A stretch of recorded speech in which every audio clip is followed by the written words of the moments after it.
जल्दी आना बहू। रागिनी को ब्याह के आए ससुराल में 2 ही दिन हुए थे। सुषमा जी के 2 बेटों में से बड़े बेटे सूरत के साथ 7 फेरे लेकर आई थी रागिनी। उसका रसोई घर में प्रवेश हुआ। उसकी पहली रसोई थी। सभी रिश्तेदार जा चुके थे। जाए भी क्यों ना, आज की कमातू व्यस्त जिंदगी में समय कहाँ है किसी के पास। घर में सास, बहू, रागिनी, बेटे और ससुर ही थे। सास ने रागिनी से कुछ भी थोड़ा सा मीठा बनाने को कहा। बहू ना आए तो परेशान मत होना, मैं हूँ साथ, मदद कर दूंगी। अब कौन सा रिश्तेदार है यहाँ जो टोकेगा। यह जरूरी रस्म है, इसीलिए करवाना जरूरी है। जी मम्मी जी, मुझे हलवा बनाना आता है। कह लीजिए, आप आराम, थक गई होंगी, मैं बना लूंगी। तब तक किसी ने सुषमा जी को आवाज लगाई। वो बाहर आ गई। रागिनी ने किचन में चारों तरफ नजर दौड़ाई। इतना व्यस्तता, सामान देख, कहीं बर्तन कहीं जगह पे है। फ्रिज पर आधे घर का सामान रखा हुआ था, जिसकी वजह से ना तो फ्रिज का कवर दिखाई दे रहा था, ना ही उस पर रखा गुलदस्ता। रागिनी ने फ्रिज खोल कर देखा, उसमें भी यही हाल था। सारे मसालों के डिब्बे चिकने, जगह जगह कटोरी में तेल, घी, कुल मिला के पूरे किचन का यही हाल था। किचन क्या, इतने सुंदर घर में हर कोने का यही हाल था। रागिनी मुस्कुराई। उसने अपनी साड़ी ऊंची की। वो लग गई काम पर। एक तरफ गैस साफ कर सूजी भूनने लगी। सारे डिब्बे निकालकर खराब सामान उसे हटा दिया। सारा फ्रिज व्यवस्थित कर दिया। धोने वाले डिब्बे धो दिए। वो धोए हुए डिब्बे कपड़े से पोंछी रही थी कि तभी सासू माँ सुषमा जी आ गईं। उन्होंने अपनी किचन का ये हाल देख दोनों बेटे और पति को जोर की आवाज लगाई। क्या हुआ सुषमा, क्यों पूरे घर को सर पे उठा लिया है?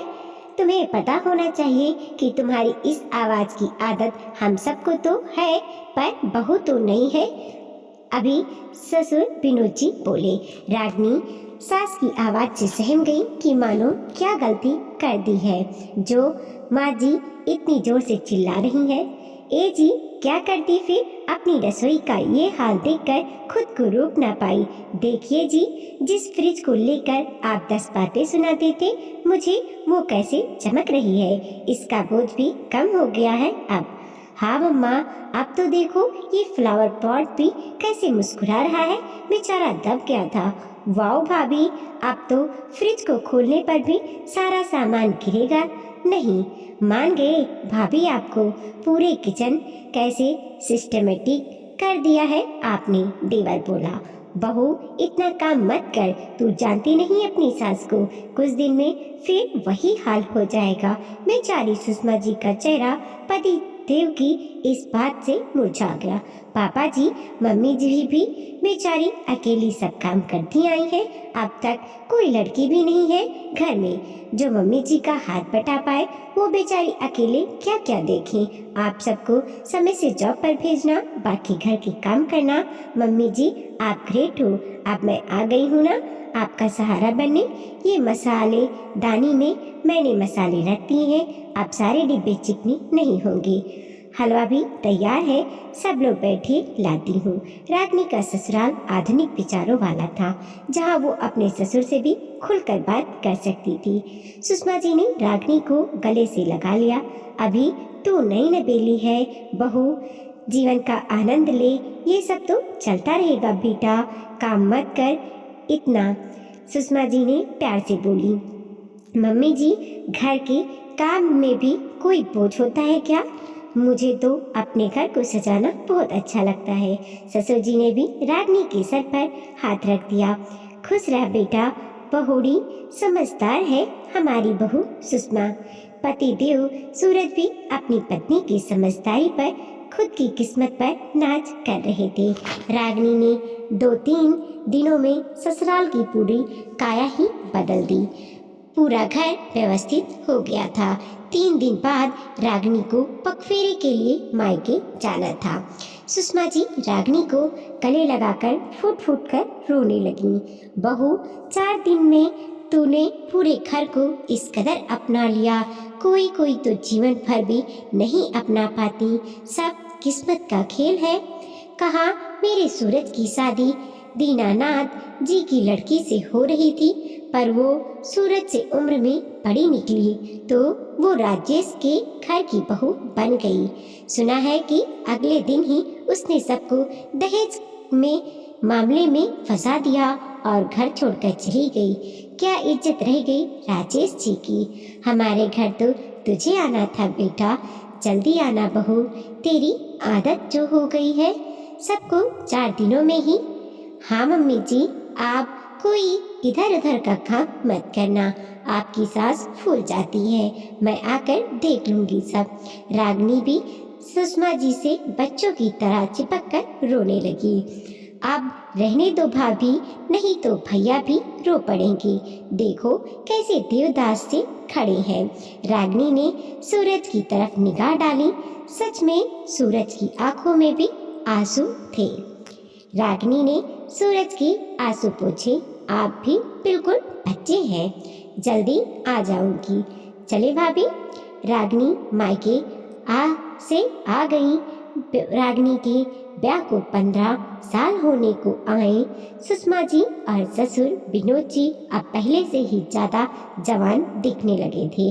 जिस सुषमा जी को डॉक्टर ने कहा था कि ज्यादा दिन नहीं जी पाएंगी, आज वो भी सुषमा जी को देख आश्चर्य में पड़ गया। आखिर ये बहू बेटा ही तो होते हैं जो चाहे तो माँ बाप की उम्र दुगनी कर दें, चाहे आधी। आपकी बड़ी मेहरबानी मैडम जी, वरना मुझ जैसे छोटे से चपरासी के बारे में कौन सोचता है। सेवक राम, बाहर क्यों बैठे हो, अंदर आ जाओ, बारिश के साथ तेज हवाएं चल रही हैं। हाँ मैडम जी, इस बार तो ज्यादा तेज हवा चल रही है, देखो भगवान की क्या इच्छा है। शिखा को महसूस हुआ कि जैसे सेवक राम उसकी बात का जवाब ना देकर अपने ही ख्यालों में डूबा बोल रहा है। सेवक राम सुन रहे हो, अंदर बैठकर भी ड्यूटी हो सकती है, सर्दी की बारिश लग गई तो बीमार पड़ जाओगे। चाय पियोगे? आपकी बड़ी मेहरबानी मैडम जी, वरना मुझ जैसे छोटे से चपरासी के बारे में कौन सोचता है। ऐसा क्यों कह रहे हो सेवक राम, छोटे और चपरासी की बात कहाँ से आ गई। ये लो चाय पी लो, कल रात से बारिश रुकने का नाम ही नहीं ले रही है। रुकना तो बहुत कुछ चाहिए, पर आदमी मजबूर है, कभी मुंह में कभी परिस्थिति से। हमारे हाथ में क्या है, बस होने का भ्रम रहता है। सेवक राम की बहकी बहकी बातें शिखा के समझ में नहीं आई, पर हमेशा शांत रहने वाले सेवक राम का मन उद्विग्न था। सेवक राम को स्कूल के एक मेहनती, जिम्मेदार और ईमानदार चपरासी के रूप में पहचाना जाता था। संयोग की बात है कि शहर के जिस जाने माने प्राइवेट स्कूल में शिखा ने नर्सरी से 12वीं तक की पढ़ाई पूरी की, उसी में शिक्षा पूरी होने के बाद नौकरी मिल गई। स्कूल के हर बच्चे की तरह शिखा को भी सेवक राम अंकल सबसे अच्छे लगते थे। उसे आज भी याद है कि स्कूल के सभी बच्चे किस प्रकार अंकल अंकल कह के उसे घेरे रहते थे। 5वीं तक जाते जाते कब और कैसे अंकल से सेवक राम कहा जाने लगा, यह बात तो शिखा को भी याद नहीं है। हाँ, इतना जरूर याद है कि अंकल शब्द के संबोधन से उत्पन्न दूरियों का अंतर नाम लेकर बुलाने से कितनी आसानी से मिट गया था।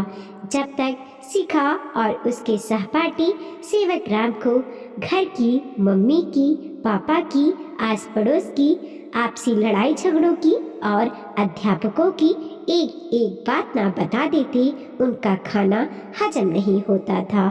सेवक राम, आपको पता है कि कल मैथ की मैम ने बिना बात के हमारी पूरी क्लास को डांट दिया। मैम को कुछ याद तो रहता नहीं, हमारी कॉपी चेकिंग का दिन बुधवार है और कहने लगी कि तुम उन्हें कॉपी क्यों नहीं दी। कोई बात नहीं, तुम्हारे टीचर है ना, कभी कभी भूल हो जाती है। गुरु की बात का बुरा नहीं मानते और सचमुच सेवकराम बच्चों के दिलो दिमाग से टीचर के डांटने की बात बड़ी सफाई से मिटा देते। सेवकराम कल दादी भाई के लिए नया कोट लेकर आई और मुझे उसका पुराना कोट दे दिया। मुझे जरा भी पसंद नहीं है, मैं तो नहीं पहनूंगी। हमेशा उसके छोटे कपड़े पहनने के लिए दे देते हैं। ना बिटिया रानी, नाराज नहीं होते, जो मिला मिल बांट कर खाते पहनते हैं। उनके घर तो लक्ष्मी जी आती हैं। लक्ष्मी जी कौन होती हैं सेवकराम? धन की देवी होती हैं, जो बिना मतलब पैसा बर्बाद करता है लक्ष्मी जी नाराज हो जाती हैं। भाई लंबा हो गया इसीलिए उसके लिए तो लाना पड़ेगा, पर तुम उसका कोट पहन सकती हो। शिखा को याद करके हंसी आ जाती है कि एक 10वीं पास चपरासी बाल मनोविज्ञान को कितनी बखूबी समझता था और वो सब भी सेवकराम की कई बातों पर कितना विश्वास करते थे। समय के साथ साथ भोलापन समाप्त होता गया और सेवकराम के साथ होने वाले वार्तालाप में भी पुरानी पीढ़ी का स्थान नई पीढ़ी ने ले लिया। बरसों बाद जब एक अध्यापक के रूप में शिखा ने अपने ही स्कूल में ज्वाइन किया तो दिल में एक खास खुशी थी। अपने ही अध्यापकों के साथ एक सहकर्मी के रूप में कार्य करना उसे रोमांचित कर रहा था। अपने सभी टीचर से मिलकर और शुभकामनाएं लेकर अब शिखा की आंखें सेवकराम को ढूंढने लगी। पूछने पर पता चला कि मैदान की तरफ बैठा है। शिखा ने वहां जाकर जिसे देखा वह सेवकराम तो उसकी कल्पना से परे था। सेवकराम पहचाना मुझे? शिखा दो चोटी वाली मुटकी। हाँ हाँ मैडम जी नमस्ते। सेवकराम मैं तो तुम्हारी बिटिया हूँ, तुमने मुझे मैडम क्यों कहा, क्यों नमस्ते की?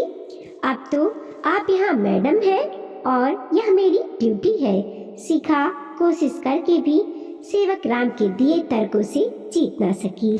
हमेशा साफ सुथरे कपड़ों में रहने वाले सेवकराम के कपड़े भी मैले दिखाई दे रहे थे। दाढ़ी बढ़ी हुई है, उसके चेहरे की मुस्कान उदासी की चादर ओढ़ी थी। जिस दिन से शिखा यहाँ आई थी उसने महसूस किया कि सेवकराम बहुत बदल गया है। शिखा चाहकर भी अपनी व्यस्तताओं के कारण किसी से उसके बारे में कुछ बात नहीं कर पाई। आज सेवकराम की बातों ने शिखा को बेचैन कर दिया कि आखिर एक हंसते मुस्कुराते इंसान के बदलने के पीछे कौन सी मजबूरी छिपी है। छुट्टी के बाद शिखा ने गाड़ी स्कूल के गेट से निकाली ही थी कि सामने बस स्टॉप पर खड़े सेवकराम पर नजर पड़ी। बारिश अभी भी जारी थी। सेवकराम के पास जाकर शिखा ने कहा, सेवकराम बारिश हो रही है, आओ मैं तुम्हें छोड़ देती हूँ। नहीं मैडम जी मैं चला जाऊंगा, अब मैं स्कूल से बाहर हूँ और मैडम जी नहीं आपकी बिटिया हूँ। गाड़ी से उतरते हुए शिखा बोली। आज शिखा की जिद के आगे सेवकराम की एक न चली और वह गाड़ी में बैठ गया। इधर उधर की बात करने के बाद सेवकराम ने आगे के मोड़ पर गाड़ी रोकने के लिए कहा, पर शिखा ने ठान लिया था कि आज वह उसके घर जाकर ही रहेगी। 2-3 संकरी गलियों को पार करके सेवकराम का घर आया। घर के नाम पर मात्र ईंटों का बना एक कमरा, पीछे बरामदा और वही टॉयलेट था। कमरे के एक कोने को ही रसोई घर का नाम दिया गया था। शिखा को इतना तो पता था कि सेवकराम का एक ही लड़का था। दोनों पति पत्नी अपने बेटे को एक बेहतर भविष्य देने के लिए दिन रात मेहनत करते थे। सेवकराम का बेटा उसी के स्कूल में पढ़ता था और शिखा का सीनियर था, पर घर की हालात जिस स्थिति को बयां कर रही थी, उससे देखकर तो ऐसा लगता था कि सेवक राम का परिवार तंगी हाली में दिन गुजार रहा है। कुर्सी को अपने पहनी हुई कमीज की बाजू से साफ करते हुए सेवक राम बोला, बैठो बिटिया, दुलारी आती ही होगी। यहीं पास में की 2-4 कोठियों में बर्तन साफ करने जाती है। उम्र तो नहीं रही, पर क्या करे बिटिया, वक्त के मारे हैं। पर सेवक राम दुलारी आंटी को इस तरह घरों में जाकर बर्तन करने की क्या जरूरत है? गौरव भैया कहाँ हैं? आपको भी अच्छी तनख्वाह मिलती है। इतना सुनते ही सेवक राम की आंखों में पानी भर आया, पर खुद पर काबू करते हुए बोला, हाँ बिटिया, तुम्हें तो याद ही होगा कि गौरव पढ़ाई में कितना होशियार था। 12वीं के बाद बीटेक किया और वहीं आगे की पढ़ाई के लिए विदेश जाने का चस्का लग गया। मैंने बहुत समझाया कि कुछ साल नौकरी कर लो। तुम्हारी माँ की हालत ठीक नहीं रहती, बीटेक में भी काफ़ी खर्च हुआ था। गांव में भी माँ बाप के लिए पैसे भेजता था। विदेश भेजने के लिए मुझ जैसे छोटे से चपरासी के पास भला कहाँ से पैसे आते। उसने बैंक से लोन लेकर जाने की जिद पकड़ ली। हमने भी सोचा कि चलो बड़ी नौकरी मिल जाने पर लोन तो उतार देगा। किसी ना किसी तरह पैसों का इंतजाम करके भेजा, पर पढ़ाई पूरी करके देश लौटने के 8 दिन पहले किसी ने मेरे बच्चे को मार। इतना कहते कहते सेवक राम हिचकियां लेकर रोने लगा। शिखा के तो एकदम करंट सा लग गया। सेवक राम रो रो कर आप बीती बताया जा रहा था, पर शिखा के कानों के साथ पूरा शरीर सुन्न हो चुका था। पता नहीं वह कब तक गुम होकर बैठी रही और सेवक राम अपने दिल में दबे दुख को बांटता रहा।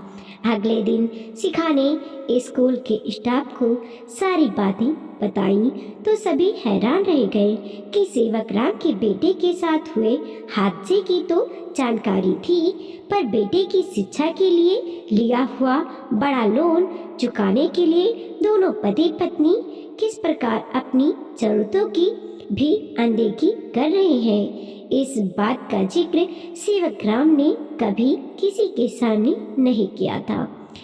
2 दिन के भीतर शिखा के प्रयासों से सभी ने मिलजुल कर पैसे इकट्ठे किए और 2 लाख रुपए की राशि उसके सैलरी अकाउंट में जमा करवा दी।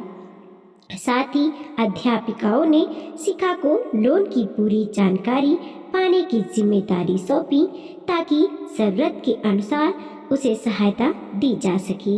वीडियो को लाइक कीजिए, कमेंट कीजिए और अपने दोस्तों के साथ जरूर शेयर कीजिए। चैनल पे नए हैं प्लीज़ सब्सक्राइब कीजिए और देखते रहिए मोटिवेशनल स्टोरी।